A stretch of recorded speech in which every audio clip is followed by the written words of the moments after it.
Hopefully you're staying with me on this. But what we want to do then is do the opposite in a way, right? So the self-soothing part is knowing what we have, like say in a toolbox, we call it a toolbox, but there's no actual box there. But what are the things that we have? And maybe they are actually in like a little kit of some sort. What are the things that you see, smell, feel, or touch, hear, and taste that help you feel more connected to yourself? What are the things that oh yeah, that, right? So it helps shift your nervous system from a state of dysregulation or chaos or fight flee to a state that's more connected, more relaxed. And so for me, I'll give you a few examples. So for me, something that I might taste might be like a big bowl of pasta.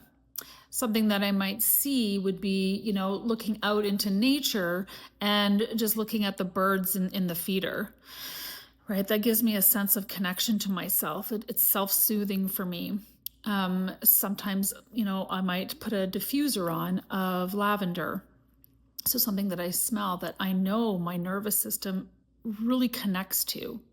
And so doing kind of one of the 5 senses, kind of like the opposite, which create more of a glimmer than a trigger, can help us feel a little more balanced in our day. But we want to make sure that we're doing this exercise when we are feeling regulated, so that we know that when we go to that toolbox, or when we're feeling that way, we can go to the toolbox to take something out for ourselves, whether it's a photo or lavender or whatever it is that for yourself is a connection to you. It can help us really regulate in those moments of dysregulation.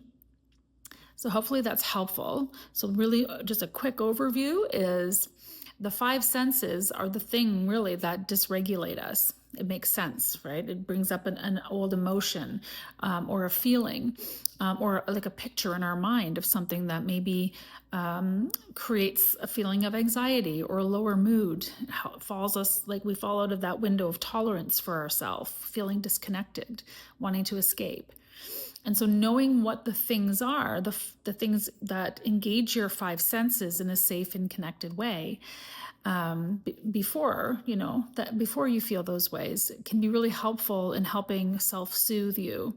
And the other thing too that I find is interesting, it's Kristen Neff that has talked about this. And I don't have a lot of knowledge about it, but what I do know is that she did a lot of studying on our hands on our hearts like this. People will do that kind of thing, right? And that's like a self-soothing part. And one part of the study, I can't reference it totally, but if I do find it, I will put it in the comments, is that your body actually doesn't know that it's your hand out here, right? Your body, I imagine there's a sense of it, but just that feeling of the hand on the chest, it really help relax the nervous system. It's almost like your hand, your body doesn't know that it's your hand, if that makes sense. So anyways, I got off track a little bit there with the hand when I saw myself do this. But so if you have any questions, certainly pop them in the comment section, and I'm really happy to answer any of those questions for you. All right, have a good day.